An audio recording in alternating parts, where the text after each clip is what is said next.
Kecelakaan lalu lintas kembali merenggut korban jiwa di wilayah hukum Polres Tabanan. Peristiwa tragis itu terjadi di jalur Denpasar Singaraja, tepatnya di Banjarkukup, Desa Perean Tengah, Kecamatan Baturiti, Kabupaten Tabanan.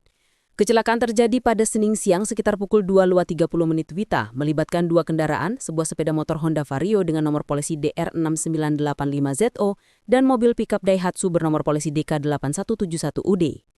Akibat benturan keras, pengendara motor bernama Henry Mardiansyah berusia 21 tahun, warga Lombok Timur, meninggal dunia setelah sempat mendapat perawatan di Rumah Sakit Umum Semararatih Luwus.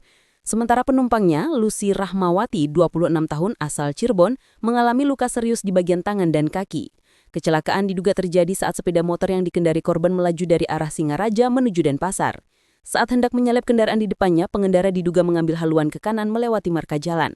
Dari arah berlawanan, datang mobil pickup Daihatsu hingga terjadi tabrakan depan-depan. Benturan keras membuat bagian depan sepeda motor rusak parah, sementara mobil pickup mengalami kaca depan retak dan spion kanan patah. Pengemudi mobil pickup Gede Ferry Kartika 19 tahun asal Buleleng dilaporkan selamat tanpa luka.